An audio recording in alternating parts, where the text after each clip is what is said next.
ఈ తిరుప్పావై అనేటటువంటి వ్రతాన్ని చేసినటువంటి తల్లి ప్రపంచమంతటిలోనూ మణిపూస వంటి శ్రీవిల్లిపుత్తూరులో జన్మించినటువంటి గోదాదేవిట. ఏమిటి ఎందుకు అంత మాట వెయ్యడం అంటే, ఆ శ్రీవిల్లిపుత్తూరు ప్రపంచంలో మణి వంటిది అనడానికి ఒక రహస్యం ఉంది. మొట్టమొదట ఈ భూమి అంతా కూడా సముద్రంలో మునిగిపోతుంటే, ఆనాడు రాక్షసులు దీన్ని చాప చుట్టినట్టు చుట్టి పట్టుకుపోతుంటే, వరాహమూర్తి అయి భగవానుడు నీళ్లల్లోకి ప్రవేశించి ఆ రాక్షసుల్ని దునుమాడి తన మూపురమున ధరించి భూమిని పైకెత్తారు. పైకెత్తిన తరువాత భూదేవిని పైకెత్తారు కాబట్టి, భూమిని భరించారు కాబట్టి, భూమి ఆయనకి భార్య, ఆయన భర్త. అందుకని ఆ భూమిని యథాస్థితిలో ఉంచి తన అవతార సమాప్తి చేసే ముందు భూదేవిని అడిగారు, నీకు ఇంకేమైనా కోరికుందా అని. అడిగితే భూదేవి ఆనాడు ఒక కోరిక కోరింది. స్వామి, నువ్వు ఇవాళ ఏ రూపంలో ఉన్నావో అదే రూపంతో నాతో కొంతకాలము పాటు గడపవలసినది అని అడిగింది. తప్పకుండా అలాగే గడుపుతానని ఆదివరాహమూర్తి అవతారములో ఉన్నప్పుడు భూదేవితో కలిసి దక్షిణ భారతదేశంలో ఇప్పుడు శ్రీవిల్లిపుత్తూర్ అన్న క్షేత్రము ఎక్కడుందో అక్కడ ఉన్న అడవులలో స్వామి భూదేవితో కలిసి తిరుగుతుండేవారు. భగవానుడు ఎక్కడ ఏ రూపంలో ఉన్న యోగులు గుర్తిస్తారు. అందుకని అవతారమును దాల్చి, అంటే అక్కడే ఉన్నాడా, అంతటా ఉన్నవాడు అక్కడ కనబడతాడు. ఇప్పుడు కరెంట్ ఉంది, కరెంటు ఇదంతా కరెంట్ ఉంది, తీగలంతా కరెంట్ ఉంది, కానీ ప్రస్ఫుటంగా ఎక్కడ కనపడుతోంది? ఈ లైట్ లో కనపడుతోంది. ఈ లైట్ లోనే కరెంట్ ఉందండి, ఆ తీగల్లో కరెంట్ లేదంటే ముట్టుకుంటే తెలుస్తుంది. అందుకని ముట్టుకోకూడదు. ఇక్కడ ఇలా దీపం ఉంది కాబట్టి ప్రస్ఫుటంగా తెలుస్తోంది విద్యుత్ ఉందని. అంత మాత్రం చేతి ఇదంతా లేదనే, ఆ వైరంతా ఉంది విద్యుత్తు. అలా ఒక్కొక్క నాడు భగవానుడు ఒక్కొక్క చోట అవతారమూర్తి ప్రస్ఫుటంగా కనపడతాడు. అలా ఆదివరాహమూర్తిగా ఆయన అరణ్యములలో సంచారము చేస్తున్నప్పుడు యోగులందరూ అక్కడికి చేరారు. చేరి వాళ్ళు భూదేవి సహిత ఆదివరాహ స్వామిని చాలా కాలము పాటు సేవ చేశారు. ఇలా ఈ విషయం తెలిసి మునులు, మహర్షులు, ఋషులు, యోగులు అన్ని లోకాల నుంచి అక్కడికి చేరిపోయారు. చేరిపోవడంలో అదొక పెద్ద పట్టణం అయిపోయింది. అదొక పెద్ద పట్టణం అయిపోయిన తర్వాత క్రమక్రమంగా ఆదివరాహమూర్తి యొక్క స్వరూపాన్ని చూసి ఆయన అవతార పరిసమాప్తి చేయవలసినటువంటి సమయం వచ్చింది.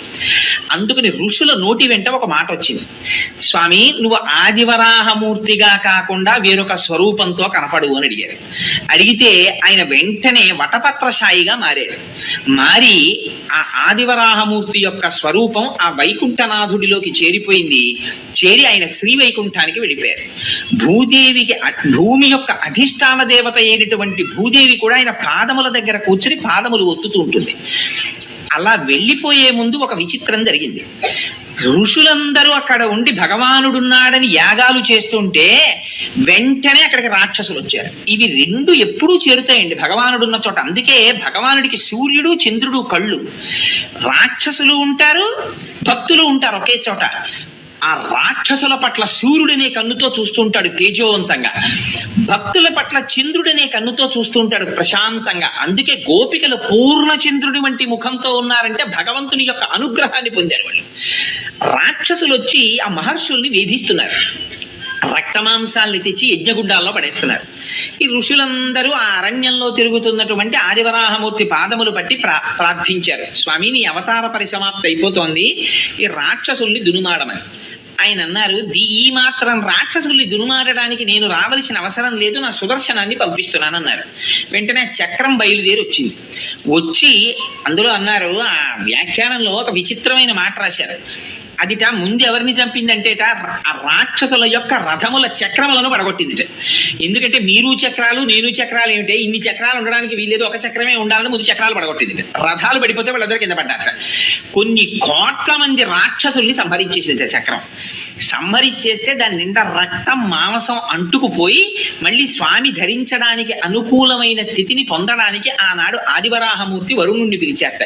పిలిచి ఒకసారి చక్రం కడగాలి, ఇక్కడ ఏదైనా నీటిని ఏర్పాటు చేయమన్నారు.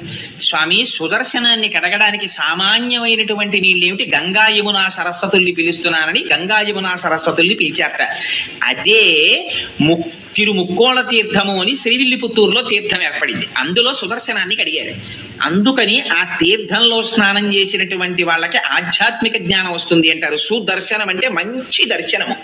సుదర్శనాన్ని కడిగారు కనుక దీనితో చూసేటటువంటి దర్శనం ప్రపంచాన్ని చూస్తుంది. ఇక్కడి నుంచి ఆంతరనేత్రంతో చూసేటటువంటి దర్శనం పరమాత్మని చూపిస్తుంది. అది సుదర్శనం కడగడం. అందుకని ఆ కోనేటిలో స్నానం చేస్తారు. సరే, ఆదివరాహమూర్తి తిరిగి వైకుంఠనాథుడిగా వెళ్ళిపోయారు. ఇక్కడ శేషసాయిగా ఆయన అంశ ఉండిపోయింది. అదే మున్నూరు దేవాలయం అని కృష్ణమూర్తి గుడి ఉండిపోయింది శ్రీవిల్లిపుత్తూరులో. అప్పటికి దాని పేరు శ్రీవిల్లిపుత్తూరు కాదు. వెళ్ళిపోయి ఉండగా ఒకనాడు భూదేవి ఆయన పాదములొత్తుతూ ఎందుకో ఒక ప్రశ్న వేసింది. స్వామి, మీకు అనేక రకములైనటువంటి కైంకర్యములు జరుగుతుంటాయి కదా, పుష్పార్చన చేస్తారు, తులసితో అర్చన చేస్తారు, అభిషేకం చేస్తారు. అసలు ఈ అర్చనలన్నింటిల్లో మీకు ప్రీతిపాత్రమైన అర్చన ఏది అని అడిగింది.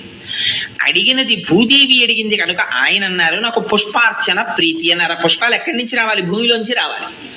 అందుకని అడిగిన వాళ్ళని ప్రీతి చెందించడం ఆయన యొక్క కోరిక. అందుకని పుష్పములంటే నాకు ప్రీతి అన్నారు. పుష్పార్చన చేత ప్రీతి చెందుతానన్నారు. అసలు ఆయన అడిగిన పుష్పాలు బాహ్య పుష్పాలు కావు. అహింస ప్రథమం పుష్పం, పుష్పమింద్రియ నిగ్రహ, సర్వభూత దయా పుష్పం, క్షమా పుష్పం, విశేషత జ్ఞాన పుష్పం, ధ్యాన పుష్పం, తప పుష్పం తు సత్తమం, సత్యమస్వ విధం పుష్పం, విష్ణో ప్రీతికరం భవేత్ అని ఆ పుష్పాలు.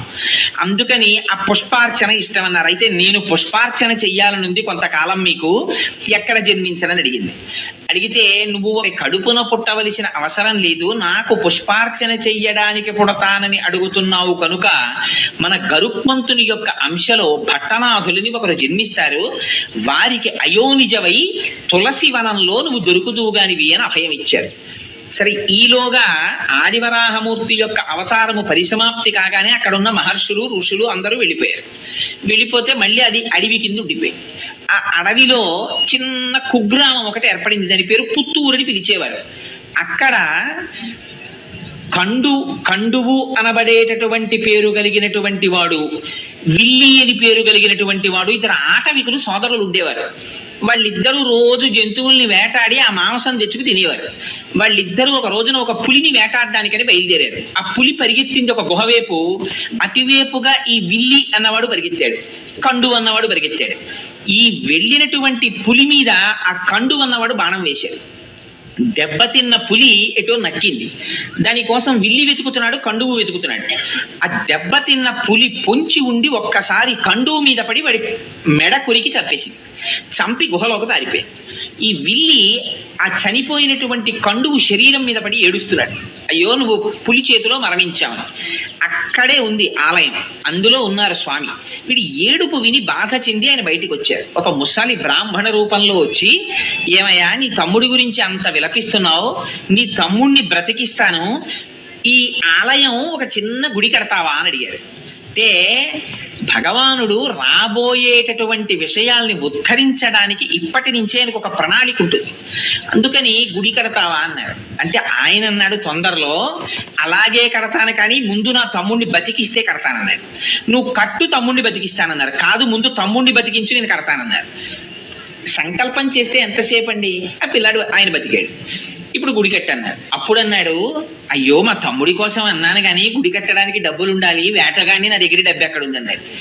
ఆయన అన్నారు, గుహలో పులి దూరింది కదా, లోపలికి వెళ్ళి పులిని చంపు, ఆ గుహలో నిధులు ఉన్నాయి, ఆ నిధి పట్టుకొచ్చి గుడి కట్టన్నారు.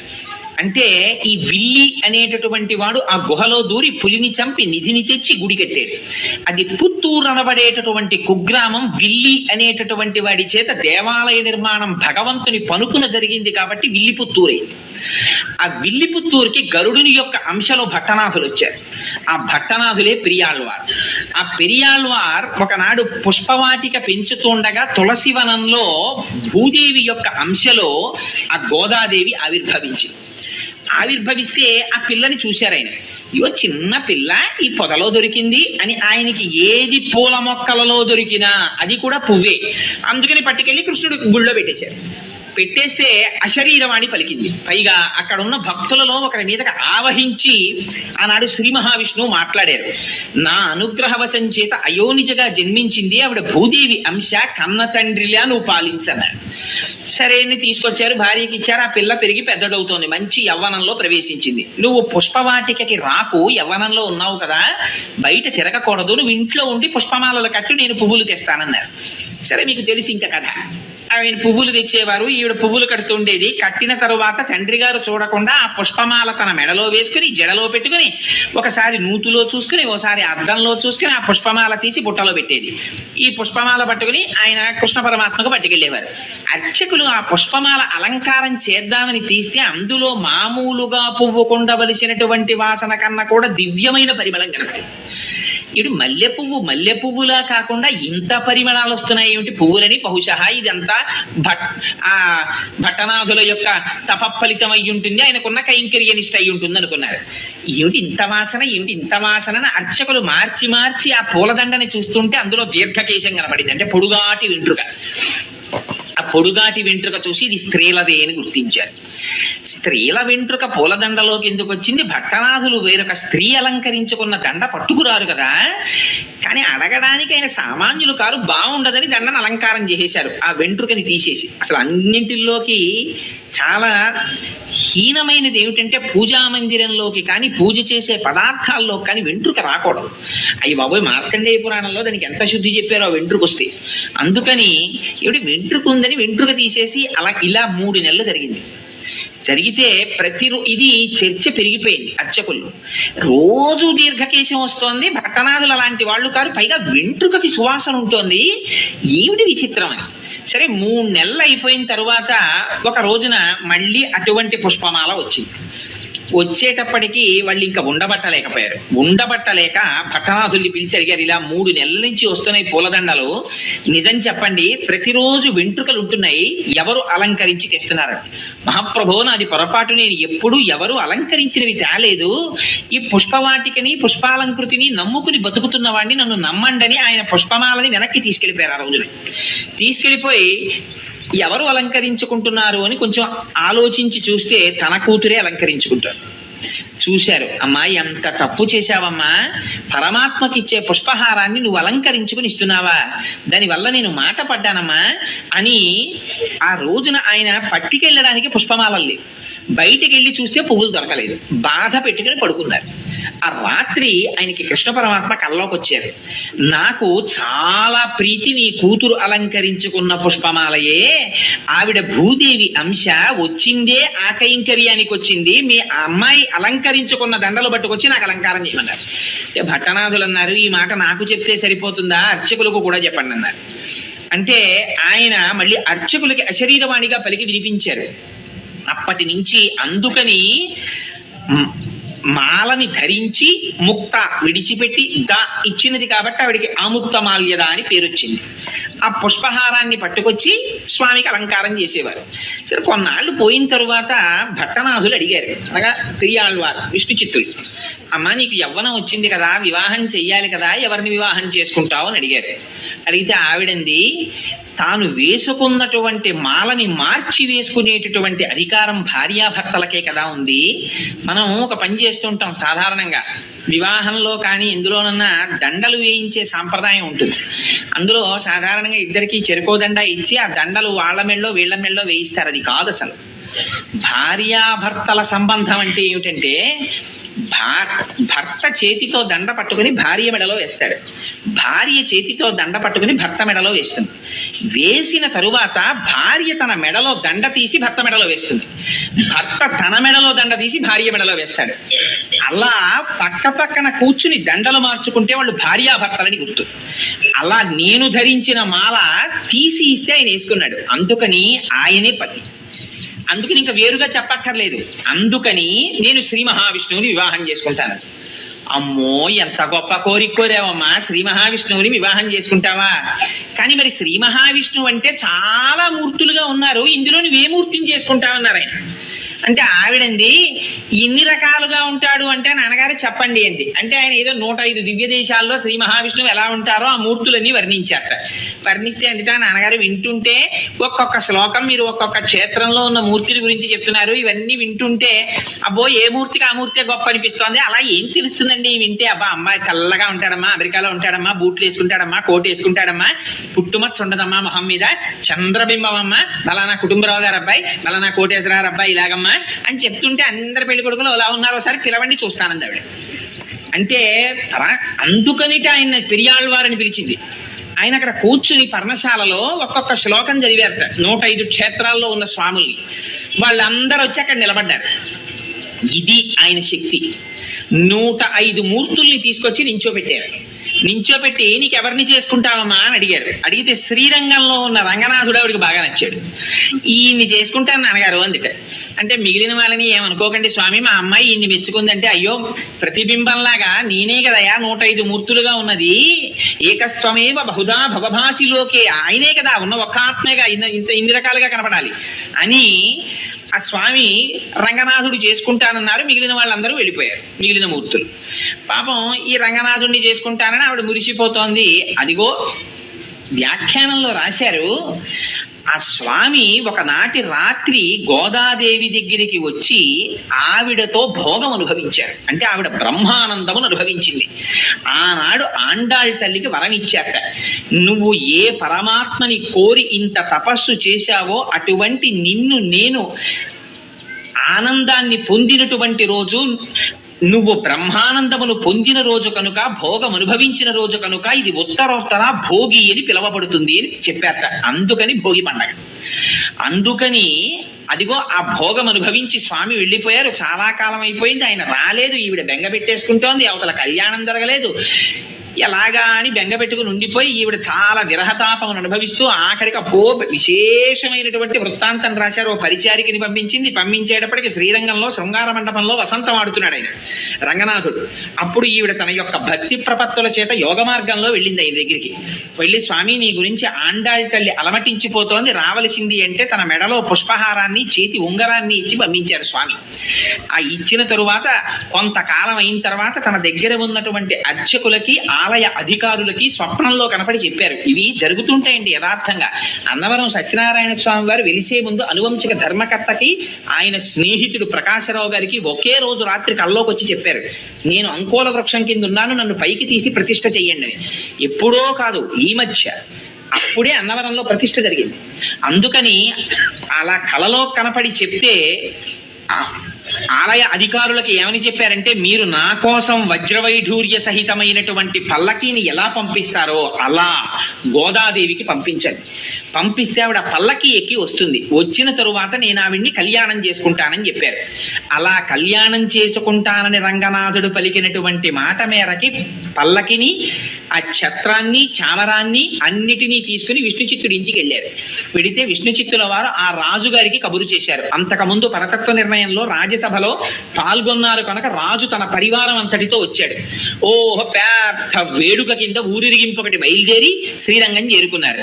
చేరుకున్న తర్వాత ఉత్సవమూర్తితో కలిపి అమ్మవారికి వివాహం చేశారు.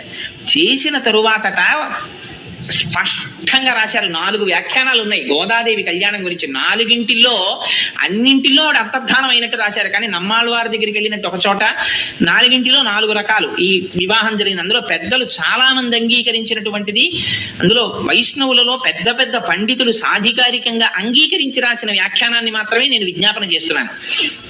అందుకని ఆ తల్లికి ఉత్సవమూర్తితో వివాహం జరిగిన తర్వాత, ఉత్సవమూర్తి అంటే ఒక చోట ఉండదు కదా, మూల విరాట్ లాగా ఉత్సవమూర్తి బయటికి వస్తారు ఊరిరిగింపుకి. మూల విరాట్ ఎప్పుడు ఆలయంలో ఉంటారు. అందుకని ఆ ఉత్సవమూర్తి తర్వాత సేవకి వెళ్ళిపోయారు. అంటే పొద్దున్నే తిరుమలలో చూడండి కళ్యాణానికి వస్తాయి మూర్తులు. కళ్యాణానికి ఏమిటి, సోమవారం అయితే ఏదో ఒక అర్చన ఉంటుంది, దానికి వస్తారు. మంగళవారం అయితే ఒక సేవ, బుధవారం అయితే సహస్రకలశాభిషేకం, గురువారం అయితే తిరుప్పావడ, శుక్రవారం అయితే పూరాభిషేకం, ఇలా రకరకాలు నిత్య కళ్యాణోత్సవానికి వస్తాయి. ముందు వచ్చి కళ్యాణం కళ్యాణం జరిగిపోతుంది. కళ్యాణం అయిపోయిన తర్వాత ఊంజల్ సేవకి అద్దాల మండపంలోకి ఎడతాయి. ఊంజల్ సేవ అయిపోయిన తర్వాత రంగనాయకుల మండపంలో వసంతోత్సవానికి వస్తాయి. రంగనాయకుల మండపంలో వసంతోత్సవం అయిపోయిన తర్వాత ఆ రోజు జరగవలసిన ఆర్జిత బ్రహ్మోత్సవానికి వస్తాయి. ఆర్జిత బ్రహ్మోత్సవం అయిపోయిన తర్వాత ఇవే ఉత్సవ విగ్రహాలు బయటికి వస్తాయి. బయటికి వచ్చి స్వామి తన ఉభయనాంచారులతో కలిసి సహస్రదీపాలంకార మండపంలో ఉయ్యాల లూగుతారు. ఉయ్యాల లూగిన తర్వాత ఇదే ఉత్సవమూర్తులు మళ్ళీ లోపలికి ఎడతాయి. ఇంతగా ఆ ఉత్సవమూర్తులు తిరుగుతాయి. మూల విరాట్ లోపల ఉండిపోతారు. ఆవిడ అనుకుందిట, ఏమిటి ఉత్సవమూర్తి ఇలా తిరుగుతున్నారు, ఎప్పుడూ కదలకుండా నాతో కలిసి ఉండిపోయే మూర్తి నాకు కావాలని తండ్రి గారితో కలిసి ప్రదక్షిణం చేసి మూల విరాట్ దగ్గరికి వెళ్ళి తన చేతితో నీరాజనమిచ్చి శేషపాంపున ఎక్కి రంగనాథుడి దగ్గర పాదముల దగ్గర కూర్చుని అంతర్ధానం అయిపోయింది. అలా రంగనాథుణ్ణి అందరూ చూస్తుండగా పొందింది. 30 పాశురములను విజ్ఞాపన చేసి ప్రతిరోజు పాశురాన్ని ఒక పూజ కింద చేసేది ఆవిడ. పార్వతీదేవిని అర్చించిన తరువాత ఆ పాశురాల్ని చదివినట్టుగా వ్యాఖ్యానాల్లో రాశారు. ఎందుచేత అంటే కాత్యాయని వ్రతాన్ని గురించి విన్న తరువాత తిరుప్పావై చేసింది గోదాదేవి. అందుచేత అదిగో అలా చేసి రంగనాథుడి యొక్క భోగమును అనుభవించి మళ్ళీ భూదేవి అంశగా ఆయన పాదములను చేరిపోయినటువంటి మహాతల్లి గోదాదేవి. అటువంటి గోదాదేవి అటువంటి భూమండలములో మణిపూస వంటి శ్రీవిల్లిపుత్తూరు అన్నారు.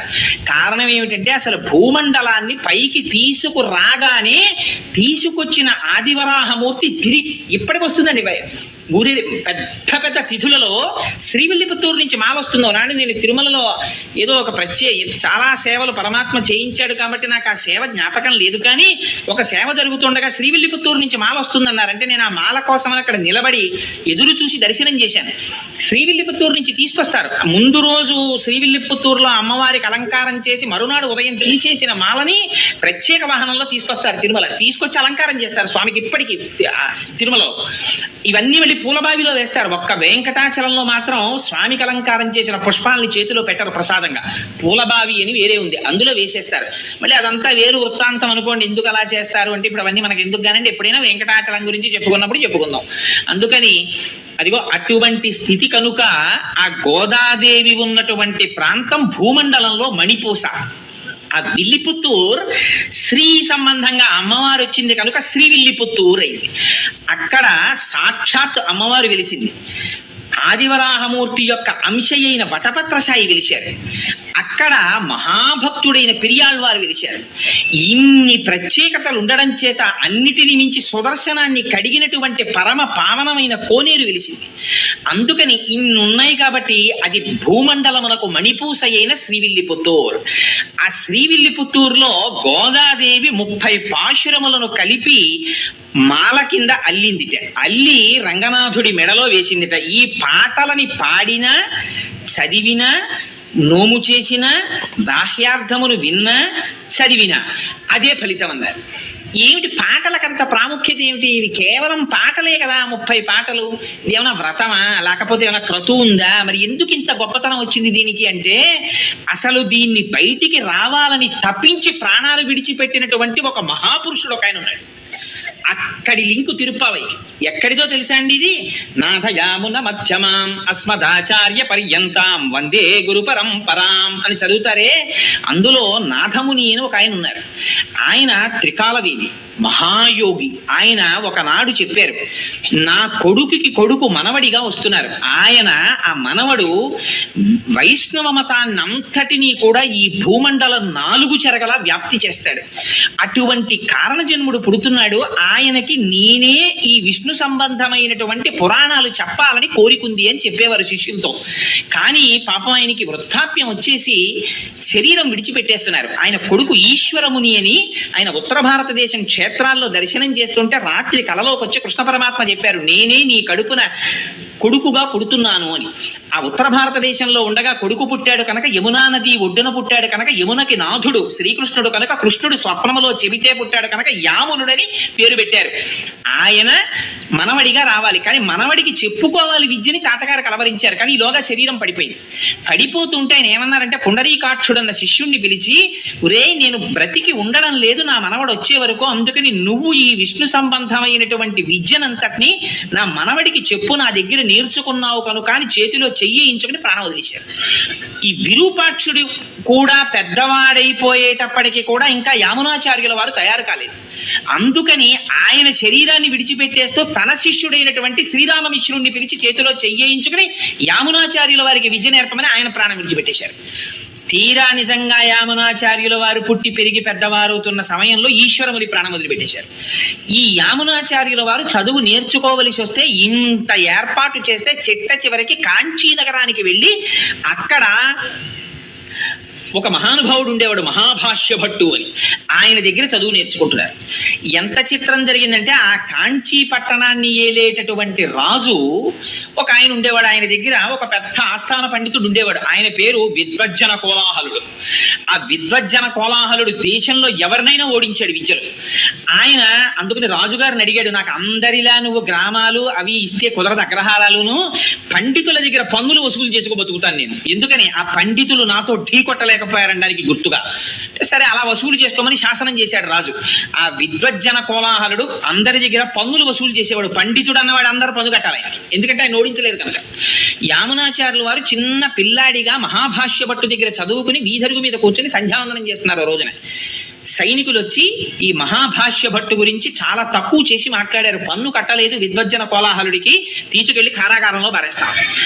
గురువు గారు ఇంట్లో లేరు. యామునాచార్యుల వారు అడిగారు, ఎందుకు కట్టాలరా మీకు పన్నుని అంటే, మా గురువు గారు విద్వజ్జన కోలాహలుడు, ఆయన ముందు ఏ పండితుడు నిలబడలేరు, మీ గురువు గారు నిలబడలేకపోయారు, అందుకు పన్ను కట్టాలన్నారు.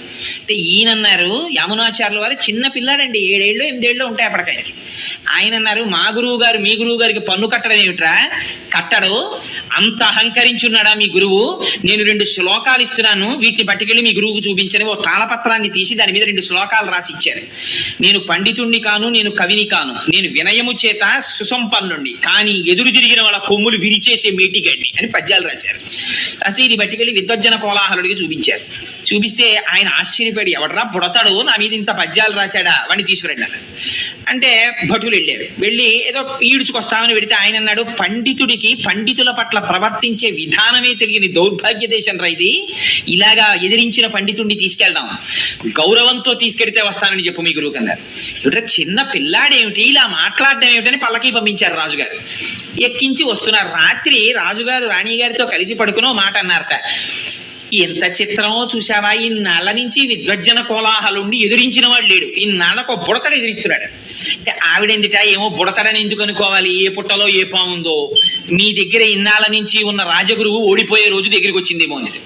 అంటే ఆయన అన్నట్ట, ఎంత మాట అన్నావు, విద్వజ్జన కోలాహలుడు ఓడిపోవడమా, అలాగే ఓడిపోతే నేను ఒక్కనాటికి ఊహించలేను అన్నాడు. అంటే భార్య ఏమి ఎందుకు ఊహించలేరు, గెలిస్తే ఏమి ఇచ్చేస్తానని, అర్ధరాజ్యం ఇచ్చేస్తాను ఆ పిల్లాడికి అన్నాడు. సరే చూడండి ఆ పిల్లాడు గెలుస్తాడని. మరునాడు ఆ పిల్లాడు దిగాడు పల్లకీలోంచి. ఆయన కర్మ ఏమిటో విద్వజ్జన కోలాహలుడికి ఒక్క విషయం జ్ఞాపకానికి రాలేదు. వాదనలో ధియోయోన ప్రచోదయాత్, అహంకారం చేత అజ్ఞానం చేత ఆవరించి ఉన్న విద్య నశించిపోతుంది. ఆ భగవంతుని యందు శిరస్సు వంచడం తగ్గిపోయి ఇదంతా నా ప్రజ్ఞ అని ఇలా చూపించుకోవడం మొదలు కాగానే మేఘాలు కమ్మినట్టు కమ్ముతుంది పొర. ఆవిడ అనుగ్రహం ఒక్కసారి వెనక్కి వెళ్ళిందా, ఇప్పటి వరకు నేను పండితుడిని అన్న వాడికి స్ఫురత్ పోతుంది. ఆ టైంకి అది జ్ఞాపకం రాదు, చాలు వాడి బ్రతుకు. ఇక వేదిక మీద అంతకన్నా భయంకరమైన స్థితి ఇంకోట్లేదు. స్ఫురత్ ఆవిడ, ప్రచోదయాత్ ఆవిడ. అందుకని జ్ఞాపకానికి రాలేదు, ఓడిపోయాడు. రాజు సంతోషంగా అర్ధరాజ్యం ఇచ్చేశాడు యమునాచార్యుల వారికి. చిన్న పిల్లాడు, రాజ్యం వచ్చింది, హాయిగా పాలించుకుంటున్నాడు, యుక్త వయస్సు వచ్చేసింది, పెళ్లి చేసేసుకున్నాడు, బయటికి రాడు, సంతోషంగా కాలం గడిపేస్తున్నాడు. ఇక్కడ ఈ శ్రీరామమిశ్రుల వారు ఆయన ముందున్నటువంటి పుండరీకాక్షుడి యొక్క గురువు గారైనటువంటి పాపం ఆయన ఇచ్చినటువంటి మాట మేరకి ఆ నాథమునుల యొక్క కోరిక తీర్చడానికి ఈ కుర్రాడికి వైష్ణవ మంత్రాన్ని వైష్ణవ విజ్ఞానాన్ని అందించాలని చెప్పి పాపం ఈయన కూర్చున్నాడు. ఈయన బయటికి రాడు, ఆయన ముసలాడైపోతున్నాడు. ఎలాగరా ఈ పిల్లాన్ని రక్షించడం అని రోజు వెళ్ళి రాజుగారిని అడిగేవాడు, రాజుగారిని ఒక్కసారి దర్శనం ఇప్పించండి.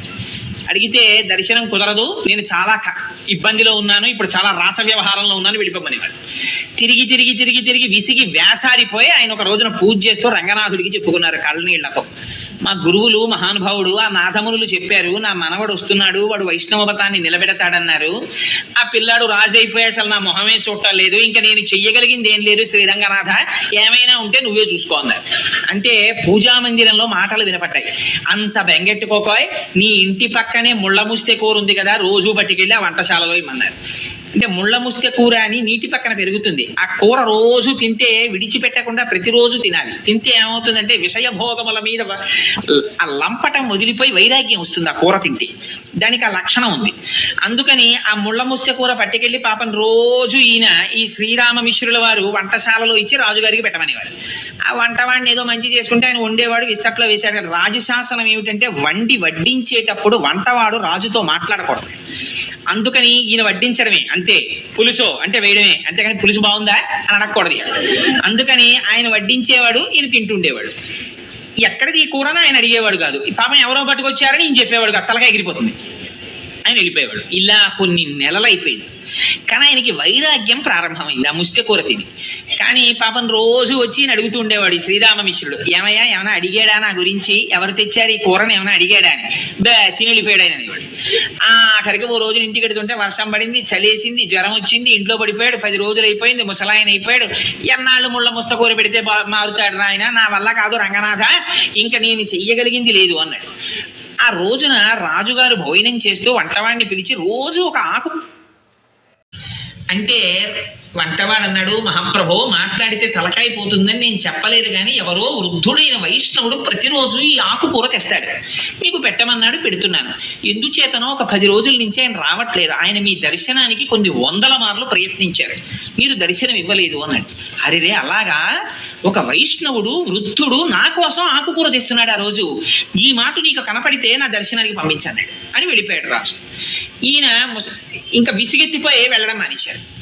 ఇంకా చివరి ప్రయత్నం, రంగనాథ ఇక నేను వెళ్ళను సుమా, నా మీద నువ్వు ఆశ పెట్టుకోవద్దు, ఇవాళ ఒక్కరోజు పట్టుకెడుతున్నాను కూరని ఓ రోజున మెల్లిగా వణుకుతూ పాపం ఆ కూర పట్టుకుని వెళ్ళారు. పెడితే వంటవాడు గభాలను కౌగిలించుకుని, మహానుభావ మీ గురించే చూస్తున్నాను, రాజుగారు అడిగారు దర్శనం చేయండి అన్నాడు. రాజుగారి దగ్గరికి ప్రవేశపెట్టారు. రాజుగారు ఆయనని చూడగానే ఆయన దివ్యమైన తేజస్సు చూసి సింహాసనంలోంచి లేచి కాళ్ళ మీద పడ్డాడు. పడి నా కోసం ఎందుకు తెచ్చారు ఈ ముళ్ళ ముస్తె కూర ఇన్నాళ్ళ నుంచి అని అడిగాడు.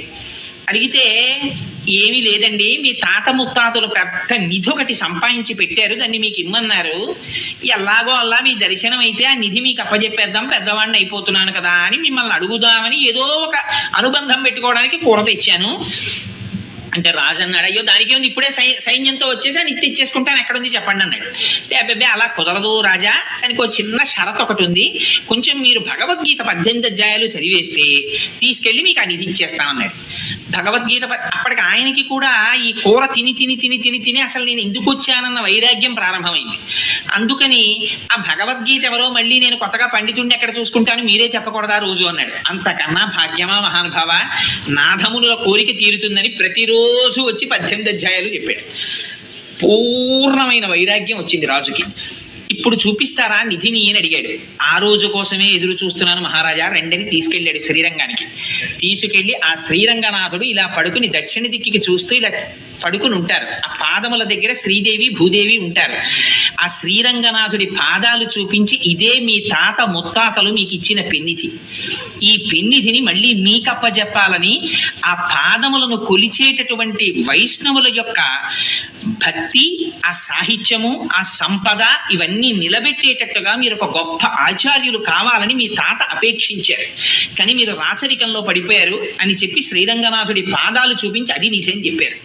వెంటనే ఆయన ఏం చేశాడంటే తన కొడుక్కి పట్టాభిషేకం చేసేసి శ్రీరంగంలో పర్ణశాల నిర్మించుకొని 5 పుస్తకాలు రాశారు. రాసి దేశంలో ఎందరో పండితుల్ని ఓడించి వైష్ణవ మతాన్ని స్థాపించారు. ఆయన స్థాపించిన వారు 120 సంవత్సరాలు బ్రతికారు యామునాచార్యుల వారు. 120వ సంవత్సరంలో ఆయన శరీరాన్ని విడిచిపెట్టేసే ముందు రామానుజాచార్యుల వారికి కబురు చేశారు ఒకసారి రమ్మని. రామానుజాచార్యుల వారు కంచిలో ఉన్నారు ఆ సమయంలో. ఆయన శ్రీరంగం వచ్చేంత వరకు ప్రాణాలు నిలబెట్టుకోలేక యామునాచార్యుల వారు శరీరం విడిచిపెట్టేశారు. ఈయన పొద్దున్న శరీరం విడిచిపెట్టారు, మధ్యాహ్నానికి రామానుజాచార్యుల వారు వచ్చారు. వస్తే అరే ఆయన జీవించి ఉండగా దర్శనం చేయలేకపోయానని బెంగపెట్టుకుని బాధపడ్డారు. బాధపడి ఆ భౌతిక కాయాన్ని తిప్పడంలో కుడి చేతి 3 వేళ్ళు ఇలా ముడుచుకుపోయి కనపడ్డాయి యామునాచార్యుల వారి. అదేమిటి ఈయన బతికున్నప్పుడు కూడా ఇలాగే వేళ్ళు ముడుచుకుని ఉండేవా అని అడిగారు. అడిగితే ఏమో తెలియదు, అలా ఉండేవి కావు, చేతులు బాగానే ఉండేవి, ఎందుకో చచ్చిపోయిన తర్వాతే ఈ 3 వేళ్ళు ముడుచుకున్నాయన్నారు. అప్పుడు రామానుజాచార్యులు వారు ఆలోచించి ఈయనకేవో తీరని కోరికలు 3 ఉండిపోయాయి, అవి నాకు చెప్పాలనుకున్నారు, అందుకే నాకు కబురు చేశారని ఒక్కసారి అంతర్ముఖులై ధ్యానం చేసి 3 ప్రతిజ్ఞలు చేశారు. బ్రహ్మసూత్రాలకి వైష్ణవ తత్వంగా నేను భాష్యం రాస్తాను, అది మీకు తీరని కోరికగా ఉండిపోయింది కాబట్టి నేను ఆ కోరిక తీరుస్తానన్నారు. ముడుచుకుపోయిన వేళ్లలో ఒక వేలు పైకి తెరుచుకుంది, అందుకని రామానుజులు శ్రీభాష్యం రాశారు. 2వ కోరిక, ఇంతకు పూర్వం ఆళ్వారులు గోదాదేవి వంటి వారు వ్రాసి పాడినటువంటి పాటలు జనసామాన్యంలో ప్రచారంలో లేవు, వాటిని నేను ప్రయత్నపూర్వకంగా ప్రచారం చేసి ఆ పాటలకి ఆ వ్రతాలకి ఒక స్థాయిని కల్పిస్తానని ప్రతిజ్ఞ చేశారు. 2వ వేలు తెరుచుకుంది. మళ్ళీ మీకులా బెంగ పెట్టుకుని విడిచిపెట్టకుండా ఈ పీఠానికి నేను ఉండగానే సమర్థుడైనటువంటి ఉత్తరాధికారిని నియమిస్తానని ప్రతిజ్ఞ చేశారు. 3వ వేలు తెరుచుకుంది. అందుకని ఆయన ఉండగానే పరాశర భట్టర్లను తీసుకొచ్చి ఉత్తరాధికారిగా నియమించారు. అదిగో రామానుజాచార్యుల వారు చేసినటువంటి ప్రతిజ్ఞని నిలబెట్టుకోవడానికి ఆనాడు గోదాదేవి చేసినటువంటి వ్రతానికి ప్రాచుర్యం కల్పించారు. కల్పించి అది యామునాచార్యుల వారికి ఉండిపోయిన కోరిక, అది శ్రీ మహావిష్ణువు యొక్క సంకల్పం. ఇటువంటి వ్రతం కలియుగంలో అందరికీ అందాలి అని, అందుకని అదిగో అందుచేత ఫలస్థుతి పాశురం దగ్గరికి వచ్చేటప్పటికి అంత చిత్రమైన మాట మాట్లాడారు. భూమండలంలో మణిపూస వంటి శ్రీవిల్లిపుత్తూరులో జన్మించినటువంటి నిత్యము తులసిమాలలు ధరించేటటువంటి భట్టనాథుడు. నిత్యం తులసిమాలలు ధరించేటటువంటి వారు అంటే శ్రీ మహావిష్ణువు యొక్క నాభికమలంలోంచి బ్రహ్మగారు ఆవిర్భవించారు. బ్రహ్మగారు ఆవిర్భవించినటువంటి మొట్టమొదటి తామర పువ్వు శ్రీ మహావిష్ణువు యొక్క నాభిలోంచి వచ్చింది. ఆ తామర పువ్వు యొక్క మూలము అంటే ఆ గింజ శ్రీ నారాయణుడు. అందుకని నారాయణ స్వరూపంగా మెడలో తులసిమాలలు వేసుకుంటారు. అంతటి మహాభక్తుడైనటువంటి విష్ణు చిత్తుల యొక్క కుమార్తెగా వచ్చిన గోదాదేవి అనడంలో ఆ శ్రీవిల్లిపుత్తూరు ఆ గోదాదేవిని, ఆ భూదేవిని, ఆ ఆదివరాహమూర్తిని, యామునాచార్యుల్ని, రామానుజుల్ని, వారి కోరికని ఇన్నింటిని జ్ఞాపకం చేస్తున్నారు. అందుకొని వచ్చినటువంటి ఈ తిరుప్పావైని ఈ 30 పాశురములను కేవలముగా చదివినా అందరికీ ఆ భాష అర్థం కాదు కదండి. అందుకని అర్థం కాకుండా చదివినా, లేదు అర్థముతో ఆ వ్రతమును అనుసంధానము చేసినా, లేక కేవలము పైన ఉండేటటువంటి దాని అర్థాన్ని తెలుసుకోవడానికి ఆ వ్యాఖ్యానాన్ని చదివినా, విన్నా, చెప్పినా, ఉండేటటువంటి దాని అర్థాన్ని తెలుసుకోవడానికి ఆ వ్యాఖ్యానాన్ని చదివినా, విన్నా, చెప్పినా, ఆనాడు గోదాదేవి ఎటువంటి ఫలితాన్ని పొందిందో, ఎటువంటి ఫలితాన్ని పొందింది? శ్రీరంగనాథుడిలో ఐక్యాన్ని పొందింది. గోపికలు ఎటువంటి ఫలితాన్ని పొందారో వాళ్ళు ఎటువంటి ఫలితాన్ని పొందారు? పరమేశ్వరుని నుంచి విడివడవలసినటువంటి అవసరము లేని నిత్య సంశ్లేషాన్ని అనుభవించారు. అటువంటి ఫలితాన్ని అందరూ అనుభవిస్తారు.